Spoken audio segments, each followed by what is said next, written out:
할렐루야. 여러분들에게 주님의 은혜와 평강 그리고 축복이 넘치시기를 소원합니다. 전국 각처에서 이 방송을 들으시는 여러분들, 그리고 전 세계에서 이 방송을 들으시는 여러분들에게 더 큰 하나님의 은혜와 축복이 함께 하시기를 소원합니다. 명절을 잘 쉬셨는지 모르겠습니다. 오늘 또 우리가 계속해서 벌써 여러 날 동안 우리가 그리스도인으로서 어떻게 살아야 할 것인가. 물론 우리가 성경에 잘 나와 있겠죠. 하지만은 이 성경을 아주 조직적으로, 체계적으로 우리가 그리스도인으로서 이 땅에 살아가야 할 그 원리를 우리 칼빈 목사님이 잘 정리를 했습니다. 그래서 우리가 그것을 따라서 우리가 그 교리를 아는 것이 첫째고, 또한 교리뿐만 아니라 우리가 하나님 앞에 어떻게 살아야 될 것인가, 이것이 또한 중요하다 할 것입니다. 오늘 강의를 시작하기 전에 먼저 요한 칼빈의 그 사상과 삶에 대해서 아주 축약적으로 제가 사사조 그 시로 만들었거든요. 그거 한번 읽고, 또 우리가 아브라함 카이퍼의 또 사상과 삶을 또 사사조로 또 만들었거든요. 이렇게 만든 이유는 여러분들이 이제 제 강의를 벌써 여러 달 동안 이렇게 듣고 있는데, 정말 그 귀에 여러분들로 하여금 철저한 개혁주의자로, 칼빈주의자로 만들려는 것이 제 꿈입니다. 제 소원사항입니다. 그리고 그것을 또 해볼 것이고, 그 다음에 이제 또 오늘 주제와 관련된 성경 읽고, 그리고 이제 강의에 들어가려고 합니다. 그리고 이제 먼저 요한 칼빈에 대한 시를 제가 읽어보겠습니다. 불란서의 동북쪽에 노아연의 오랜 도시, 카톨릭의 집안에서 영명하게 태어나서 천재적인 어학실력 독서광의 칼빈 청년, 헬라어와 히브리어, 라틴어에 귀재되고 하나님의 말씀 안에 온전하게 붙들려 교부신학 인문학에 완전하게 통달하고 27 성경으로 기독교의 강요 쓰고 개혁신학 개혁교회 주춧돌을 세웠도다. 제네바의 생피엘의 개혁교회 목사되어 27년 세월 동안 말씀 목회 진리 수호, 양떼들을 사랑하는 진실하신 목회자로 위대하신 강해 설교 교회 개혁 선봉되다. 꿈에 그린 제네바의 아카데미 세우시고 경건으로 학문으로 인물들을 키워내어 주의 교회 개혁하고 제네바를 바꾸어서 성경 중심 운동으로 새 세계를 만들었다. 병약하신 육체에다 종합병원 요한 칼빈, 이단들과 자유주의 카톨릭의 공격에도 오직 성경, 오직 믿음, 오직 은혜 굳게 잡고 코람데오 코람데오 솔리데오 글로리아, 위대하신 목회자로 주석가로 교의학자, 설교가로 저술가로 행정가로 헌신하여 열정기도 겸손으로 주의 교회 세우시고 하나님의 주권 파수 일관하던 개혁자여 500년의 역사 따라 개혁신화 사상 이룩해서 그의 사상 그의 불꽃 예수 사람 요한 칼빈, 한국교회 개혁교회 청교도의 신앙 따라 하나님의 말씀 중심,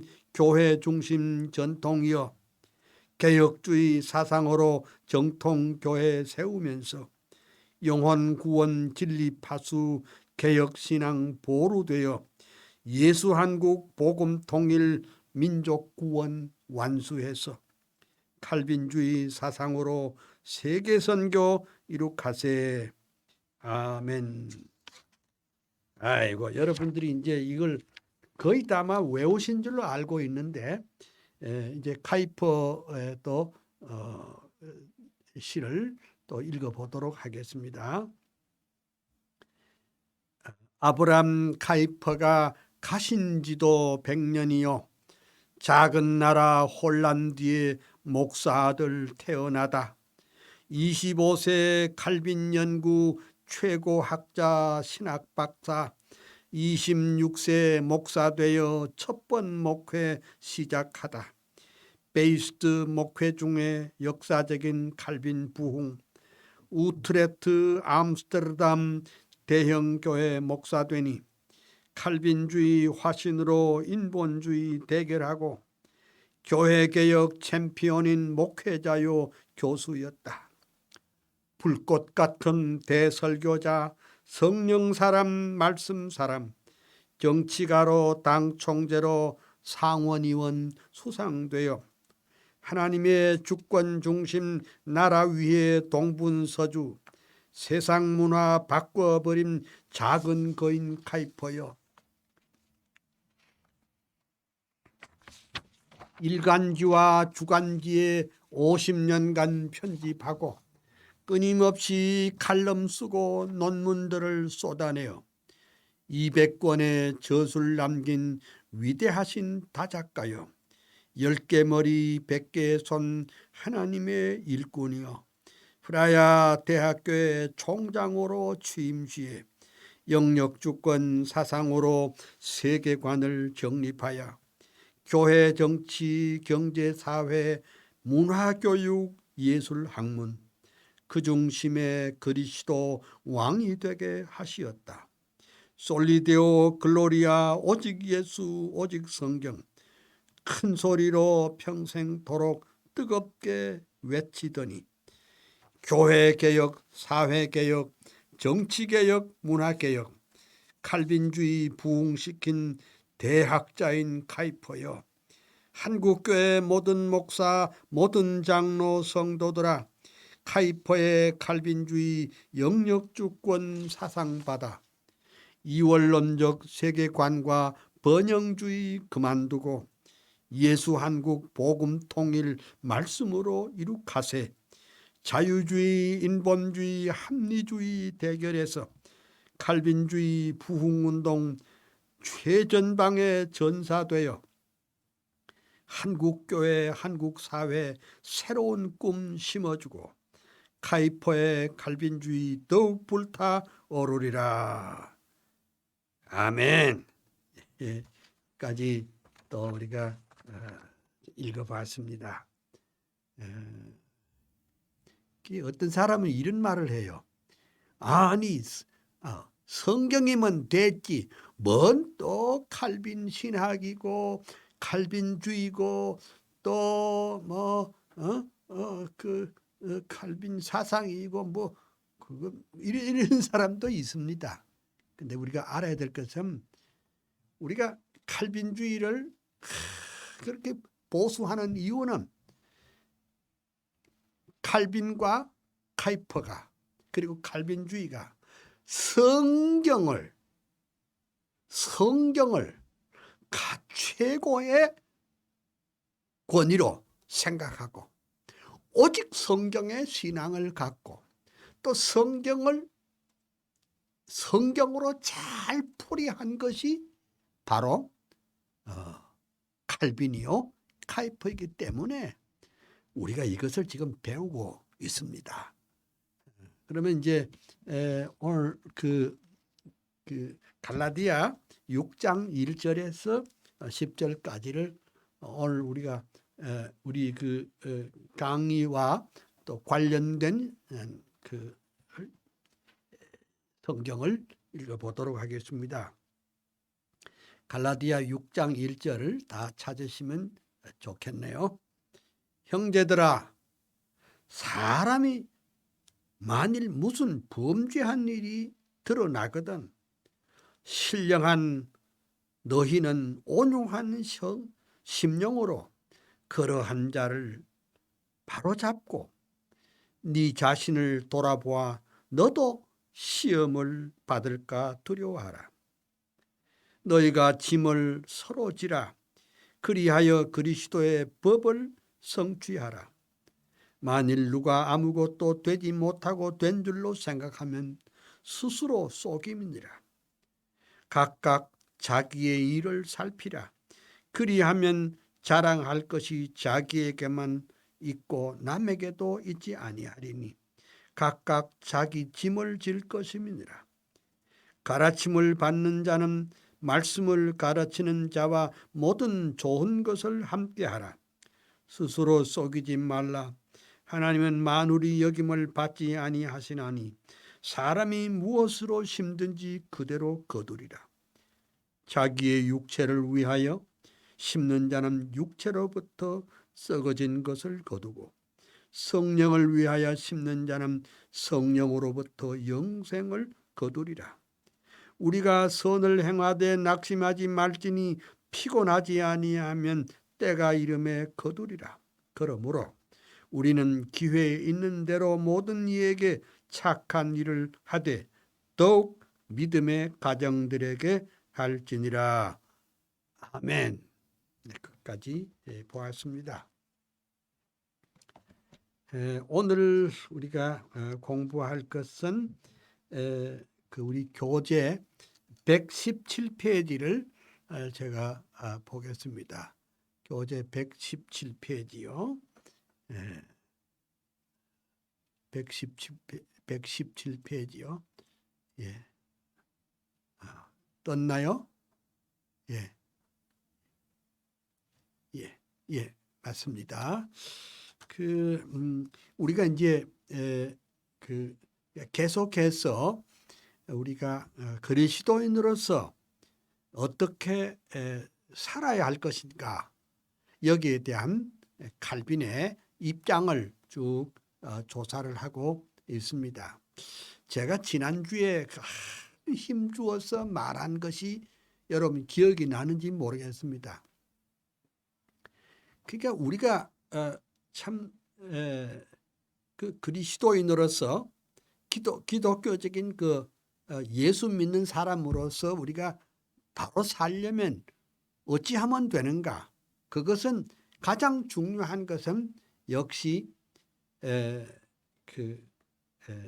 교리, 또 다른 말로 하면 기독교적인 세계관, 칼빈주의적 세계관을 갖는 사람하고 그렇지 않는 사람하고는 이거는요 하늘과 땅 같은 차이가 있다 하는 것을 제가 아주 힘주어 말했습니다. 그러니까 예수 안 믿는 사람, 물론 그 사람도 다 인본주의 세계관을 갖는 사람입니다. 다시 말씀드리면 내가 좋으면 좋은 것이고 내가 싫으면 싫은 것이다. 그게 뭐냐? 그때 말하기를 요거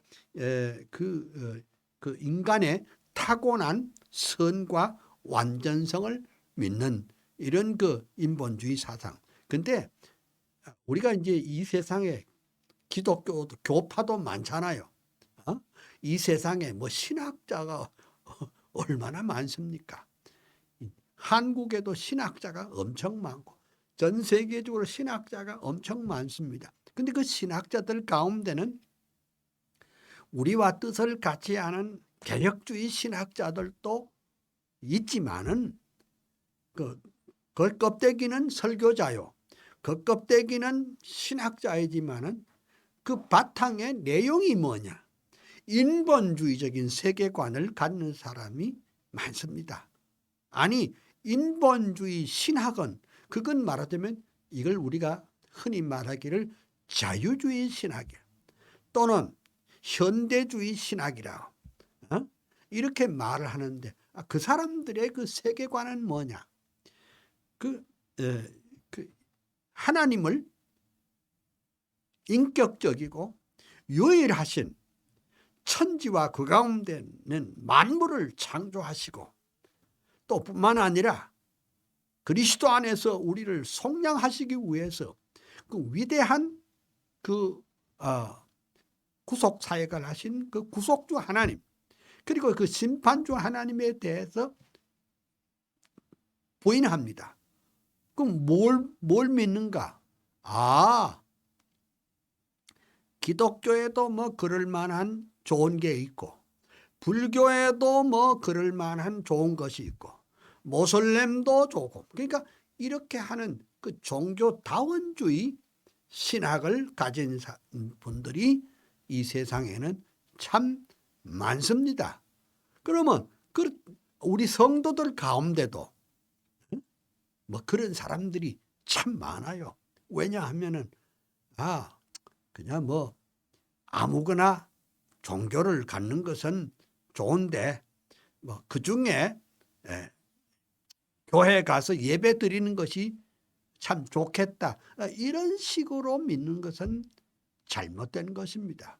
그러니까 우리가 그 예수는 믿기는 믿어도 철저하게 인본주의적인 세계관을 가지고 있는 사람도 있습니다. 그래서 뭐 성경도 안 읽고 기도도 없고 기분 나면 뭐 한 달에 한 번 정도, 두 달에 한 번 정도 잠깐 교회 나가고, 그런 신앙, 세계관을 가지고서는 우리가 이 땅에 그리스도인으로서 제대로 된 삶을 살 수 없다는 겁니다. 그러니까 근본적인 것은 그가 가진 신관이 바른 신관이냐, 그가 가진 성경관이 바른 성경관을 가지고 있느냐, 그가 가진 기독관이 바른 기독교를 그리스도관을 가지고 있느냐, 그것이 중요하답니다. 그것이 우리 신앙생활에 판가름이 난다. 그렇게 제가 힘주어 말씀을 드렸습니다. 그래서 제가 지난번에 말한 일을, 인본주의는 바로 종교라고 그랬습니다. 그 어떤 분이 말하기를 인본주의가 언제 종교됐어요? 제가 기록을 가지고 말했습니다. 인본주의 종교는 이게 언제 그렇게 됐느냐?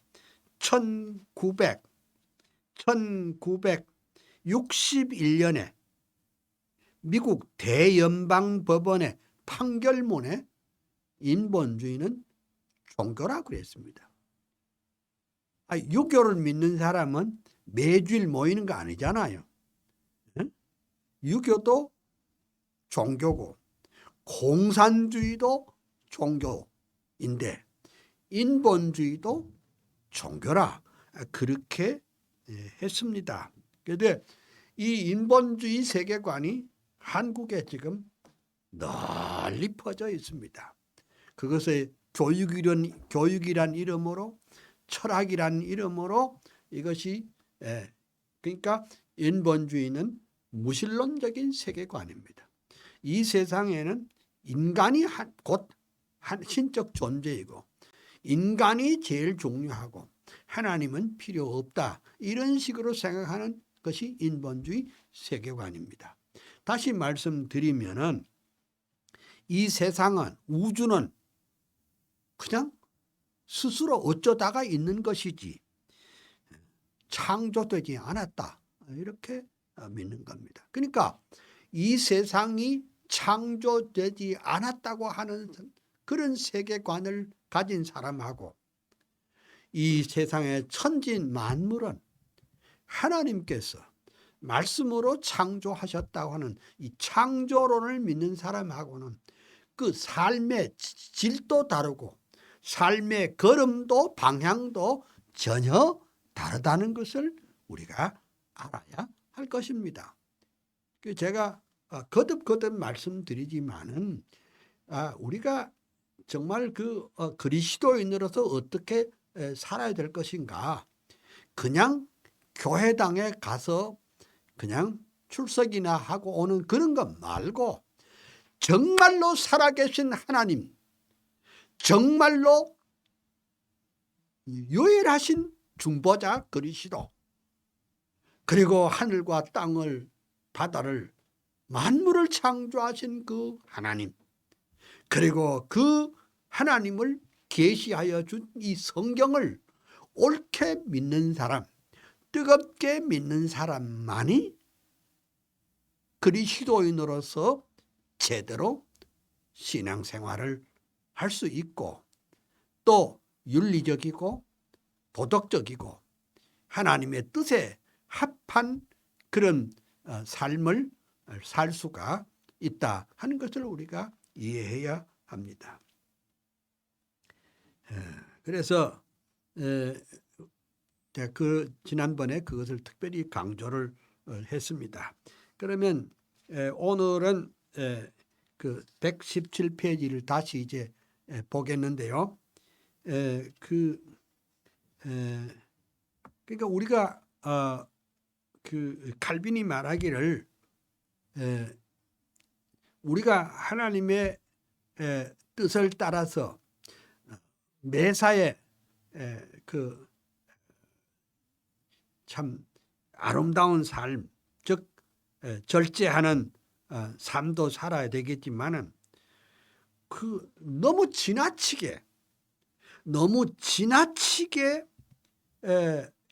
하는 것은 옳지 않다, 그런 말씀을 했습니다. 그래서 이 세상에는 필요한 물건들 중에는 필수적인 것도 있고 있기 때문에 너무 지나친 극단의 사고가 위험하다. 그런데 이제 이 세상에 아주 극단적인 그런 사고를 가진 신앙 체계를 가진 사람들이 있는데 그것을 가르쳐서 우리는 펀다멘탈리스트, 그러니까 근본주의자라 이런 말을 합니다. 근본주의자들은 뭐 기초적인 신앙이 괜찮다 하더라도 지나쳐 가지고 말하자면 이 세상은 썩어질 장망성으로 이해하고 그래서 세상 만사 살피니 참헛되구나, 부귀공명 장순들 무엇하리요 하면서 이런 삶을 살아가다가 보면 이 패배주의에 이르게 된다. 하나님은 우리를 이 세상에 패배주의로 살아가는 걸 원치 않고 도리어 이 세상은 하나님의 영광을 위한 일터라. 그래서 칼빈은 이 세상을 뭐라고 그랬느냐? 칼빈은 이 세상을 하나님의 영광을 드러내기 위한 극장이라고 그랬습니다. 하나님의 영광을 드러내기 위한 극장입니다. 이 세상은 도피해야 될 장소가 아니고 포기해야 될 장소가 아니라 하나님의 영광을 위해서 적극적으로 일하고 적극적으로 죄와 사탄의 세력과 싸우면서 걸어가야 할 땅이 이 땅이라 하는 것을 우리가 알아야 합니다. 그런 방면에 또 너무 지나치게 무절제한 방종도 문제라 그렇게 말했습니다. 그 무절제한 방종이라는 것은 뭐 그냥 자기 식대로 뭐 그냥 하고 싶은 대로 하고 사는 거, 이런 방종이 문제입니다. 우리 그리스도인들은 그 성경에 있는 대로 그 절제의 삶이 있어야 됩니다. 그리고 우리는 하나님의 나라를 바라보고 살지만은 또한 이 세상의 모든 것을 또 위해서 우리가 그리스도인으로서 어떻게 세상을 바꾸어 갈 것인가, 이것도 함께 생각을 해야 됩니다. 미국에 필라델피아 근방에 교파가 하나 있는데 MEC 그 교단, MEC라는 교단이 있습니다. 그래도 제가 거길 오래전에 한번 가본 일이 있습니다.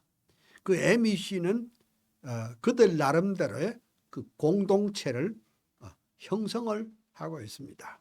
공동체를 이렇게 만들어 가지고 하는데, 아니 거기에는 전기도 안 쓰고 자동차도 안 타고 또 마차를 타고 다닙니다. 왜냐하면 이 세상의 것은 다 그 문명에 대해서 거부하고, 근데 옷도 전부 다 주로 검은 옷을 이렇게 입고 완전히 그 반문화적으로 살아가는 사람들이 있습니다. 그분들은 물론 과거에 경건한 사람들이었습니다. 그 경건은 좋지만은 경건은 그냥 옷 입는 것 때문에 경건한 게 아니고 현대 문명을 거부하는 것이 그것이 경건한 삶이 아님에도 불구하고 그 필라델피아 근교에 있는 MEC 그 촌에 들어가 보면 저도 이제 그분들의 마차를 한번 타서 보고 했지만은 아이고 정말 이거는 아니다. 물론 그들의 그 속마음은 이해가 되기는 되죠. 말하지만 그 문명을 거부하고 완전히 그 고립되어 사는 거 그거 옳지 않다 이렇게 생각합니다. 그래서 칼빈은 무절제한 방종이 문제다 이렇게 말을 했습니다. 한동안 우리 한국의 모 이단은 자기 재산을 성도들이 재산을 다 바쳐가지고 그걸 가지고 어떤 촌을 일구어서 자급자족하면서 주님 오실 날을 기다린다 이런 이단들이 있습니다. 그거 다 옳지 않습니다. 그거 다 잘못된 겁니다. 그래서 우리가 알아야 될 것은 우리 그리스도인들은 이 세상이 썩어질 장망성이 아니고 정복해야 될 일터이고 변화시켜야 될 일터이고 예수 그리스도로 말미암아 새 하늘과 새 땅을 바라보는 그런 것이기 때문에 우리는 정말 이 세상에서 그리스도인으로서 모범을 보이고 또 세상을 바꿔가는 그러한 사명을 가지고 있기 때문에 우리가 이 문명의 이기를 누리면서도 이것을 가지고 하나님의 영광을 위해서 얼마든지 일할 수가 있다. 가령 예를 들면 어떤 분은 텔레비의 역기능에 대해서 많이 말하죠.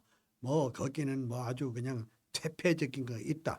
그러나 그 영상을 통해서 지금 여러분이 방송을 듣고 있는 것처럼 이 영상을 잘 이용을 하면은 하나님의 나라 확장을 위해서 더 큰 일을 할 수가 있다. 이렇게 볼 수도 있습니다.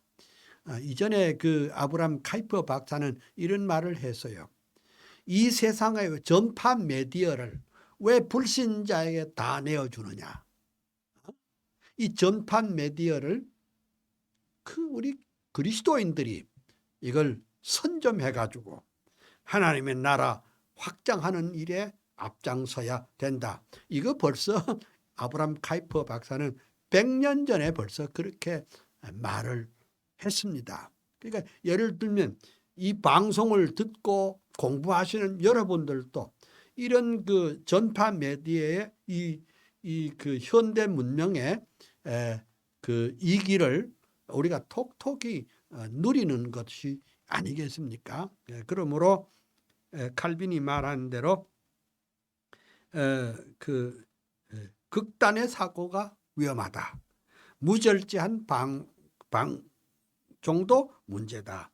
그렇게 우리가 알았으면 좋겠고, 그 다음에 이제 그 두 번째 그 단에 보면 하나님의 섭리로 베풀어 주시는 것을 사용할 때 그것들을 만드시고 주신 하나님의 목적에 맞추어 사용하면 잘못이 없다. 우리가 뭐 개인마다 그 사람들의 그 성격도 다르고 성향이 다 다르지 않아요? 예. 그리고 어떤 사람은 이것을 좋아하고 또 어떤 사람은 저것을 좋아하고 다 그 호불, 좋아하는 것과 싫어하는 것이 다를 수가 있습니다. 근데 여기 칼빈이 말한 핵심은 뭐냐? 이 모든 것을 하나님의 목적에 맞추어 사용하면 잘못이 없다. 하나님의 목적에 맞추어라. 그러니까 그 다음에 하나님의 섭리와 창조 목적을 바라보고 나아가는 사람은 정도를 걷는 자이다. 정도를 걷는 자이다. 그래서 우리가 어떤 사람은 이것을 싫어하고 어떤 사람은 저것을 좋아하고 사람마다 취향이 다 다르죠. 다른 것을 인정하더라도 좌우간 하나님의 창조 목적이 무엇이냐, 그 창조 목적에 따라서 모든 것을 사용하고 순응하는 것이 그것이 옳다. 그 다음에 그 셋째, 만물을 창조하신 목적이 우리로 하여금 그것들을 지으신 분을 알고 또한 그 은혜를 감사하도록 해야 한다. 그러니까 우리가 이 세상에 있는 모든 것을 사용할 때 하나님이 그 지으신 분인 하나님인 것을 알고 늘 그 은혜를 감사하도록 해야 합니다. 그러니까 우리가 하나님 앞에 감사하기 시작하면 이 세상에 감사 못할 것이 하나도 없습니다. 다 감사합니다. 그러니까 그 불신자가 감사한다는 말하고 우리 그리스도인이 감사한다는 말하고는 또 다릅니다. 지금 최근에 우리 한국에도 감사운동이라는 것이 또 있죠. 감사운동.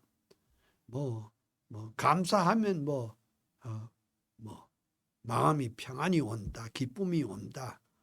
또 감사하면 복이 온다.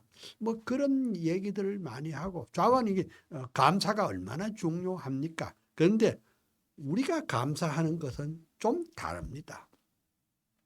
첫째는 하나님의 창조에 대해서, 하나님의 그 위대한 창조에 대해서 너무 감사하고 하나님의 그 위대한 구속에 대해서 감사하고 그 하나님의 그 위대하신 구원의 섭리에 대해서 감사할 수밖에 없습니다. 그러니까 우리가 이 하나님의 창조, 하나님의 구속, 하나님의 그 섭리를 생각할 때, 이거야말로 자다가 깜짝 놀랄 일입니다. 응? 그 욥기서에 보면 밤중의 노래라는 말씀이 있거든요. 밤중에. 이 밤과 같은 소망이 없는 이 땅이지만 우리가 하나님의 그 위대하신 창조와 섭리와 구속을 인해서 찬양할 수밖에 없다. 이렇게 볼 수 있습니다. 그러니까 인본주의자들은 인간 예찬입니다. 그러니까 칼빈과 칼빈주의, 우리 칼빈주의의 사상은 하나님의 영광에 대한 확실한 찬양이다. 이렇게 볼 수 있습니다. 또 거기 이제 끝절에 지나친 자유를 허용하게 되면 한정없이 끊어 넘쳐서 도저히 통제할 수 없게 되어버립니다. 오늘 우리가 다 자유를 좋아하잖아요. 자유를 좋아하지만은 이 자유가 넘쳐버리면은 통제할 수 없는 경우가 되거든요. 이것이 오늘의 우리 문제입니다. 오늘날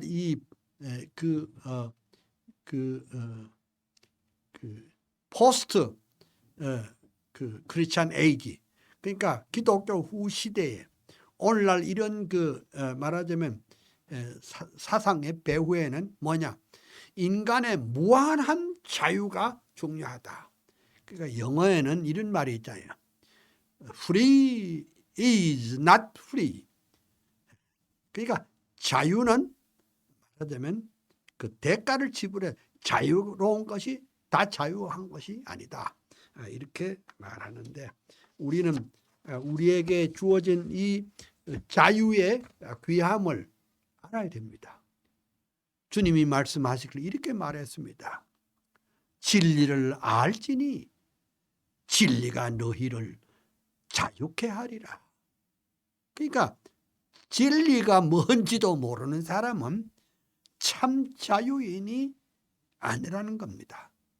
진리도 모르는 게 자유를 운운할 수가 있느냐? 아니라는 겁니다. 우리가 정말 자유라는 게 뭘까? 죄에서부터 자유해야죠. 악에서부터 자유로워야죠. 에? 에? 미움에서 자유로워야죠.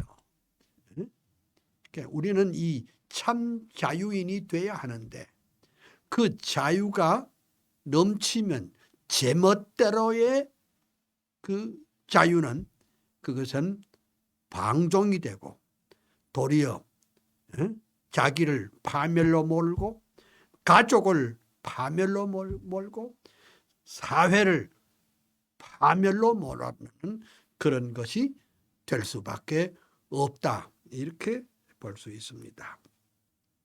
그 다음 118페이지 좀 보겠습니다. 118페이지. 그 118페이지에 두 가지 법칙이라고 했는데 그 고린도전서 7장 29절서 31절을 칼빈이 인용하면서 이후부터 안에 있는 자들은 없는 자 같이 하며 세상 물건을 쓰는 자들은 다 쓰지 못하는 것 같이 하라. 이게 무슨 소리냐? 풍부한 상태를 검소하게 잘 견디는 것은 말할 것도 없고 또 가난한 상태에도 잘 참고 견디는 것을 배워야 합니다. 오늘 우리 현대 젊은이들은요 못 참아요. 응? 그 참는 훈련을 받아본 적이 없어요. 모든 게 다 풍성하고 모든 게 다 읽고 전화 한 통화만 다 되고 스마트폰에 다 눌리면 다 찾고 뭐가 부족한 것이 없기 때문에 절제를 모르고 검소한 것을 모르는 겁니다. 여러분,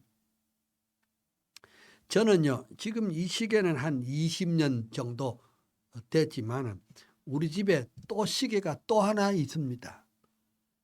제가 결혼식 때 받은 시계가 지금 53년 됐는데 아직도 잘 가고 있거든요. 아직도 그 이제 태엽 없는 시계인데 아주 잘 가고 있어요. 응? 그러니까 이 세상에 있는 모든 물건을 아껴 쓰는 것도 크리스찬의 덕목 가운데 하나가 아닐까. 이제 미안합니다. 저 같은 세대는 저는 호롱불 밑에서 공부했거든요. 호롱불.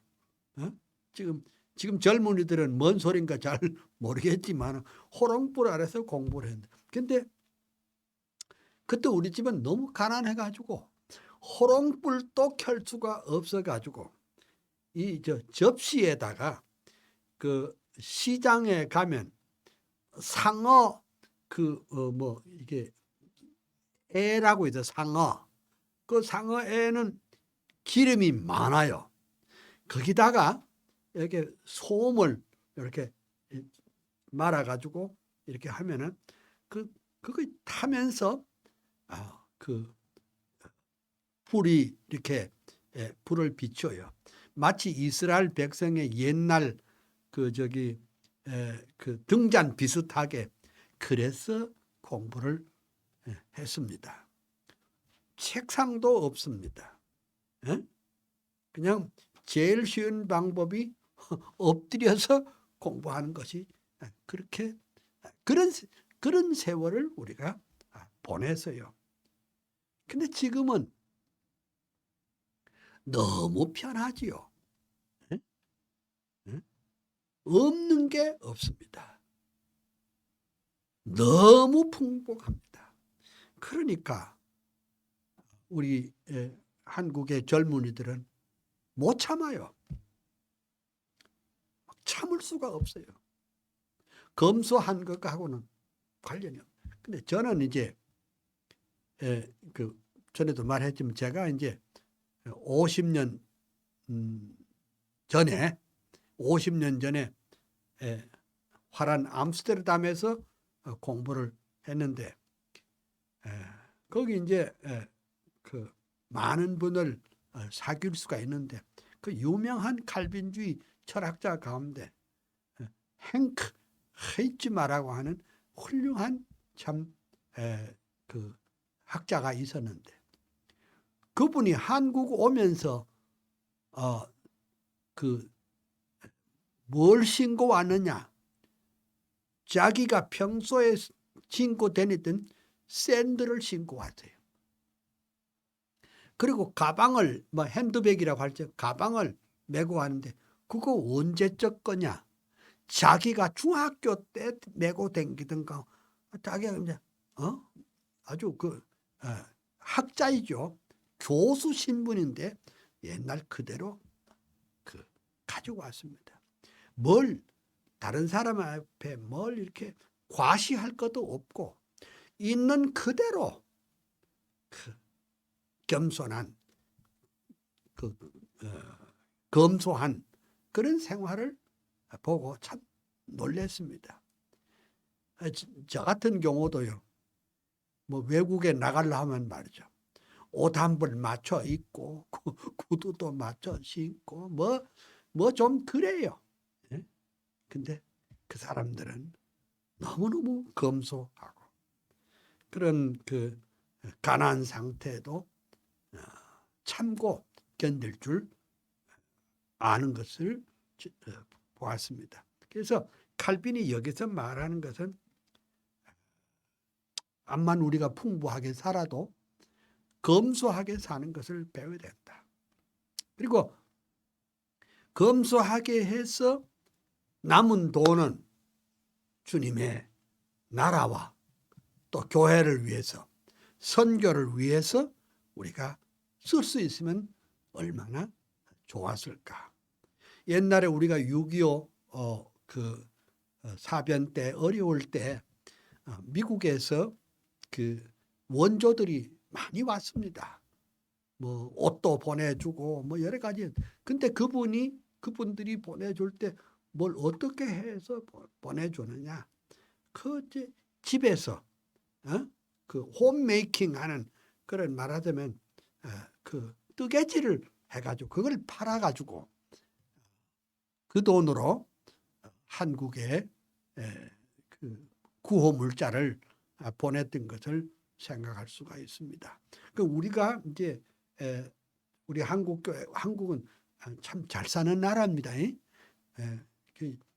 나는 우리 젊은이들에게 말하고 싶은 것은 여기서 이렇게 취직이 된다 안 된다 그런 말 하지 말고 일단 여비만 구해가지고 저 베트남이나 라오스나 뭐 저기 필리핀이나 이 동남아시아의 어려운 나라에 한번 여행이라도 하고 몇 달 살아 봤으면 참 좋겠다 싶어요. 그러면 아이디어도 생기고 우리가 얼마나 하나님의 은혜를 감사한 건가. 또 우리 아버지, 어머니, 할아버지, 할머니들이 얼마나 고생을 하면서 이것을 이루었는가. 이 물질적인 풍요를 이루었는가. 그것을 아마 알게 될 것이고 그리 되면 세계관이 바뀌어지고 참 그리스도는 우리도 아껴가지고 우리도 뭔가를 조금만 아끼면 그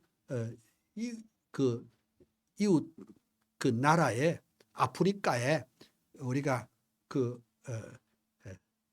참 좋은 선물도 보낼 수 있고 선교비를 낼 수 있습니다. 우리가 다 쓰고 풍족한 것을 가지고 쓰는 것이 아니라 하나님의 나라를 위해서 주님의 복음을 위해서 쓰려고 하면 우선 우리가 검소하고 가난한 상태를 가난하지만 그것을 견딜 수 있는 그런 인격을 우리가 배우는 것이 참으로 중요하다 그리 생각합니다.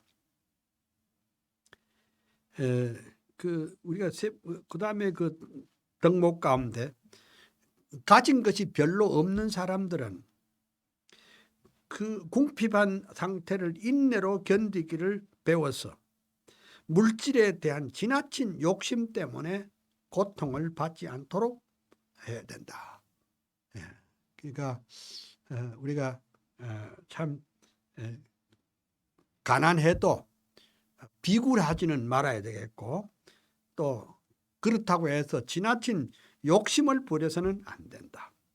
하나님은 절제와 검소함과 단정함과 적절함을 하나님은 장려하시며 또한 과도한 것과 교만한 것과 거칠애와 허황된 것을 가증히 여기신다. 우리 한국 사람의 이제 우리 한국 사람들은 그거 잘해요. 이렇게 막 그냥 기도도요. 막 보통 기도가 안 하죠. 막 주여 삼창하고 막 고함죠. 그거 좋은 것이지요. 그렇지만은 또 딴 부분에 있어서는 좀 거칠애가 많고 또 허황된 것을 꿈꾸는 일이 참 많습니다. 제가 일본에 가서 이제 강의를 여러 번 했는데 그 일본 신학생들은 한 시간 이렇게 딱 앉으면 요동하지 않습니다. 꼿꼿하게 강의를 듣고 열중합니다. 열중하고. 그래서 우리 한국 사람이 강의를 해보면 뭐 듣는 분도 있지만은 또 여러 가지 하는 일이 많아요. 이렇게 좀 흥크러진 그리고 시간 때움만 하는 그런 일이 많아요. 그러니까 일본 사람들에게 우리가 배울 수 있는 건 배워야 됩니다. 그분을 뭐 큰 소리로 외치는 것도 없고 또 목사님들도 강단에서 설교할 때 원고를 그냥 읽어버리는 그런 수준이지만 제가 가서 그때 주기철 목사의 설교에 대해서 제가 특강을 했는데 그걸 꼿꼿이 써가지고 있는데 그 학생들이 눈물이 떡 떨어지더라고. 내 생각에 아이고 역시 이게 서로가 통하는 데가 있구나. 그러니까 움직이지 않고 강의를 열심히 들으면서도 그 마음에 성령의 감동이 있었구나 이런 생각을 하게 됐습니다. 그다음에 119페이지 이렇게 보는데 119페이지 그리스도인의 자유에 대해서 좀 생각을 해보겠는데 그리스도인의 자유를 제대로 이해를 해야 된다 이런 얘기입니다. 그래서 이 자유를 구실로 칼빈은 말하기를 이 자유를 구실로 하나님께 드리는 순종의 마음을 아예 흔들어 놓고 도무지 절제 없는 방종에 빠지거나 질서와 억제력을 잃어서는 안 된다. 그러니까 참 자유가 원인이 돼 가지고 하나님께 드리는 그 자유를 순종의 마음을 흔들어 놓아서는 안 되겠다. 이렇게 생각을 합니다. 그런데 이제 여기서 우리가 조금 칼빈은 그 순종을 어떻게 이해했는지 좀 보완 설명을 좀 해보려고 합니다. 칼빈은 모세 5경 마지막 책 346페이지에 이런 말을 썼습니다. 부분적으로가 아니라 전적으로 하나님께만 순종해야 한다. 그러니까 칼빈의 이 말의 뜻이 뭐냐니까 우리가 하나님의 뜻을 순종할 때 뭐 그 50%는 순종하고 50%는 불순종 그게 아니고 아주 100% 주님의 뜻을 순종해야만 하나님 앞에 영광을 돌릴 수가 있다. 그런 뜻이 되겠습니다. 또 이제 그 같은 책 345페이지에 모세 5경 그 마지막 권 345페이지에 말하기를 이렇게 말했습니다. 하나님의 권위를 의지하는 자만이 하나님께 순종할 수 있다. 어때요? 맞죠? 그죠? 그러니까 우리가 이제 하나님께 순종해야 된다 하니까 이건 뭐 나는 별것 아니고 이거 뭐 하나님 앞에 내가 굴종하는 거냐? 그런 식으로 생각하면 안 되고 우리가 이제 순종할 때는 그 하나님의 권위를 의지하는 사람만이 하나님께 순종할 수 있습니다. 그러니까 하나님의 권위가 뭡니까? 하나님의 권위는 천지가 그 가운데 있는 만물을 창조하신 하나님의 권위요. 또 다른 하나가 뭡니까? 우리를 위해서 중보자 그리스도를 보내주소서. 우리로 하여금 믿음으로 말미암아 구원 얻게 하시는 그 하나님. 결국은 하나님께서 심판하신다는 그 하나님의 권위, 그 하나님의 authority, 여러분. 하나님의 authority. 그러니까 우리가 신앙의 핵심은요. 하나님의 authority, 하나님의 권위를 믿는 것이 가장 중요합니다. 그러니까 하나님의 권위를 믿는 것은 꼭 성경의 authority를 믿는 것입니다. 그러니까 성경의 권위를 인정하지 않는 사람은 처음부터 믿음이 안 됩니다. 하나님의 권위, 성경의 권위를 인정해야만 하나님께 순종할 수 있고, 그 하나님께 순종한다는 말의 뜻이 뭡니까? 하나님의 말씀의 권위에 순종한다는 말과 같은 뜻입니다. 예, 그냥 우리가 거칠애로 예수 믿는 거 그거 그냥 소위 요새 교회 생활, 교양적으로 예수 믿는 거, 그거는 예수 믿는다는 것은 좀 아니지 않습니까? 그냥 교양이에요.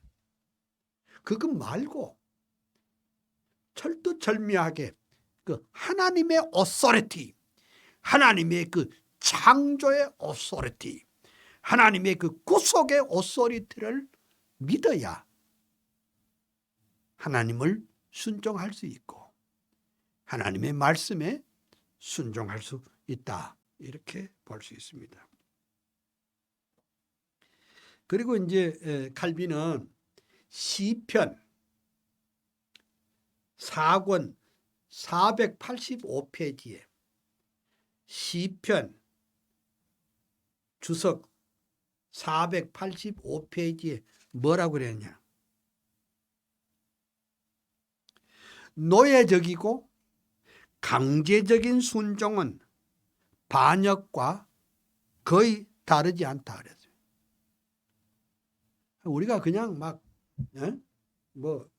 노예적이고 강제적으로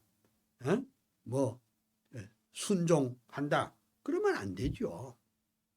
그러니까 우리가 하나님께 순종하고 하나님의 말씀을 순종하는 게 뭐냐? 너무 좋아서, 너무 감사해서, 너무 크신 은혜 감사해서 그렇게 순종하는 것이지.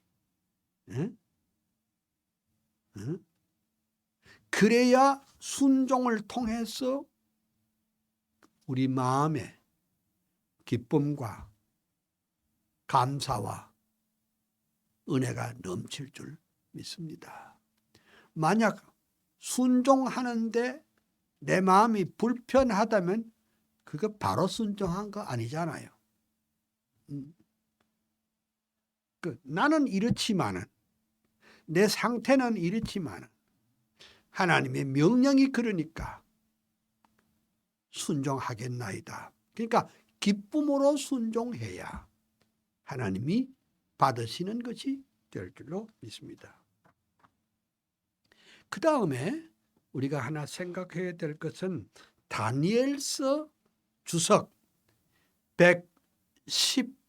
116페이지에 말하기를 두려움은 순종을 위한 참된 준비다. 이게 또 무슨 소리냐? 뭐가 두렵단 말이야. 그러니까 우리가 알아야 될 것은 아까 제가 말했죠. 하나님께 대한 그 오소리티, 하나님의 그 주권에 대한 확신, 그리고 하나님은 영이시니 예배하는 자가 신령과 진정으로 예배할 수밖에 없는 그 하나님의 그 오소리티가 참, 그걸 여기 칼빈은 여기 두려움이라고 했지만 이게 뭔 소리가, 우리가 보통 경외한다. 하나님을 경외하는 할 때 경외하는 것이 하나님께 순종하는 준비다, 이렇게 말을 했습니다. 그 다음에 이제 그 창세기 주석 126페이지에 창세기 주석 126페이지에 그 에덴 동산의 아담, 한 나무 열매를 먹지 않는 것은, 한 나무의 열매를 먹지 말라고 한 것은 이게 뭐냐? 순종을 가르치려는 첫 수업이다. 그러니까 아담과 하와가 이 첫 수업에 실패한 거예요. 하나님의 그 계명을 순종하는 첫 수업인데, 거기서 사람은 그에게 그의 생활의 지도자와 주가 되신다는 것을 알 수 있어야 된다. 있다. 이렇게 말을 했습니다. 그 다음에 이제 우리가 지금 이제 칼빈의 순종에 대해서 지금 배우고 있는데, 이사야 주석 270페이지에 이렇게 말했습니다. 우리의 신앙은 순종과 더불어 시작된다. 우리의 신앙은 순종과 더불어 시작된다. 하나님께 대한 순종은 이해보다 앞선다. 이렇게 말해. 참 여기서 놀라운 말씀이 있네요. 그러니까 참된 신앙은 순종에서부터 시작된다.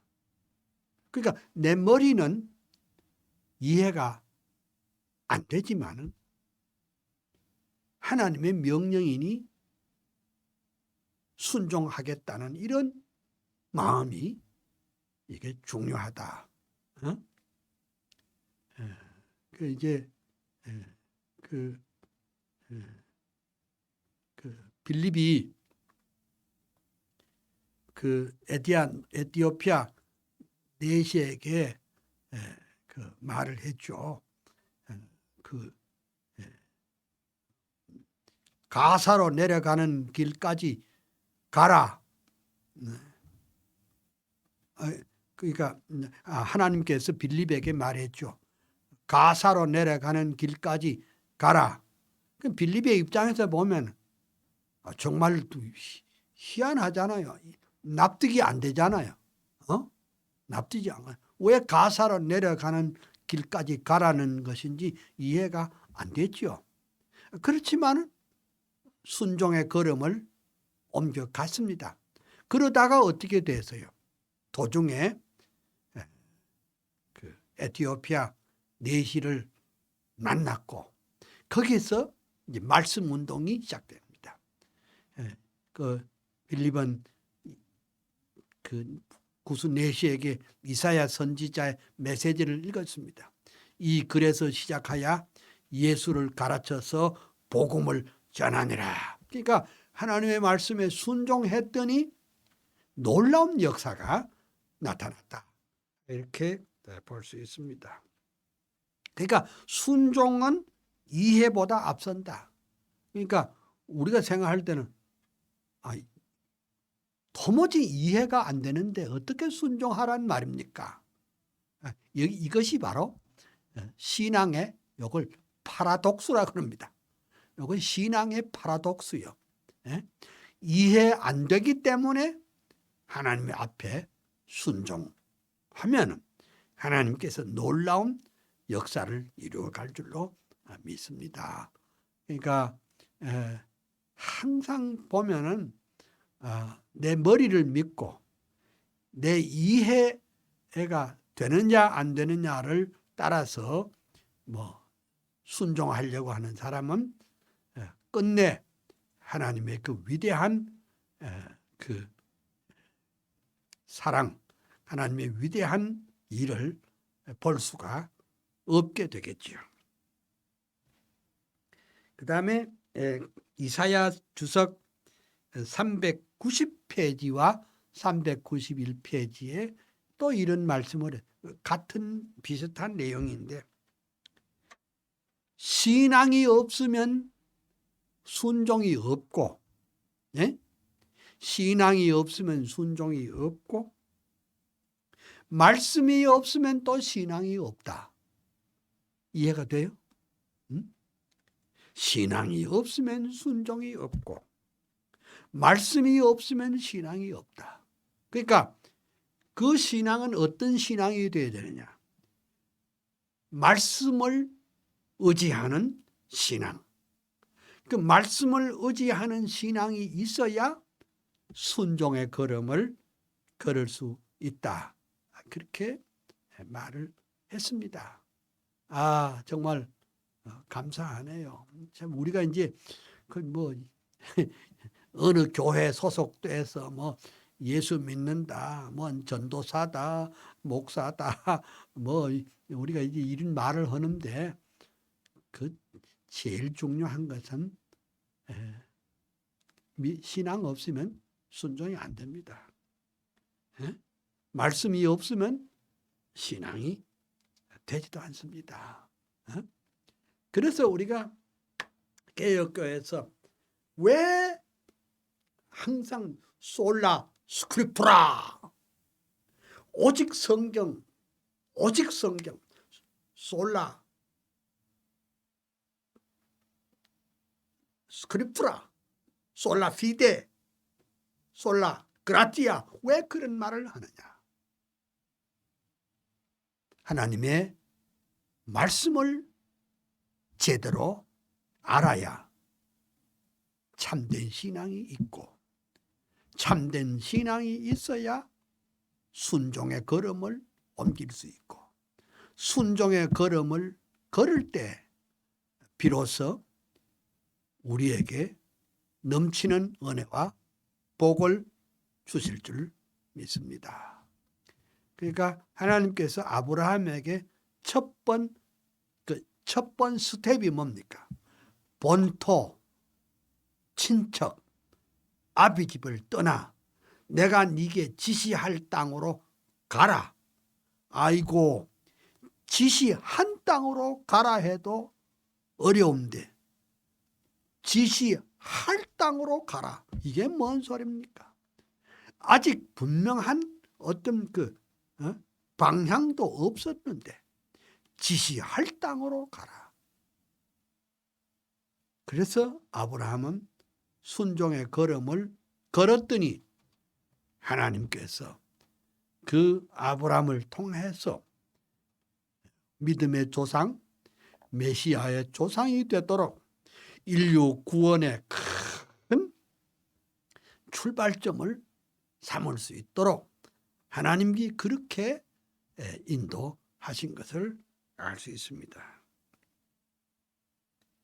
그 다음에 예레미야 주석 1권 395페이지 예레미야 주석의 참 종교의 기초는 순종이다. 그러니까 여러분 이 세상의 소위 종교라는 거하고 기독교하고는 전혀 다릅니다. 이 세상의 종교는 그 종교의 대상에게 대상을 이렇게 요리조리 요리저리 이렇게 속여가지고 복 받으려는 겁니다. 근데 우리 기독교는 종교가 아니고 기독교는 바로 복음 그 자체입니다. 그러면 복음이 뭘까? 그 복음에 대해서 제가 여러 번 말했습니다. 복음이란 캐리그만데 우리식으로 말할 것 같으면은 뭐요? 기쁜 소식 아닙니까? 뭐가 기쁜데? 아니 우리가 믿는 것은 복음을 믿는 겁니다. 그럼 복음이 뭔데? 복음이란 예수의 고난과 죽으심과 부활 요 일련에 요것이 뭐냐? 요것이 캐리그마. 박윤선 박사는 요것을 가르쳐서 그리스도 사건. 이게 이제 그리스도 사건이 복음입니다. 하나님 예수님께서 영광의 보좌를 버리시고 땅 위에 오셔서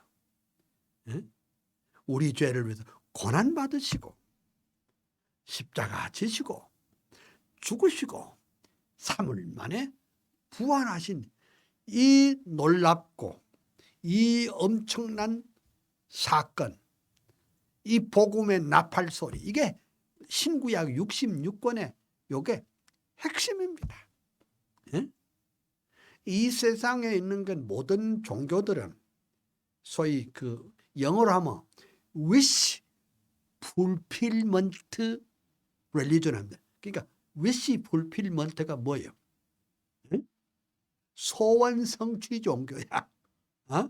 그러니까 뭐 그 대상에게 뭐 빌어가지고 소원 성취해서 한몫 챙기겠다. 이거는 기독교의 하고는 전혀 다른 겁니다. 기독교의 신앙은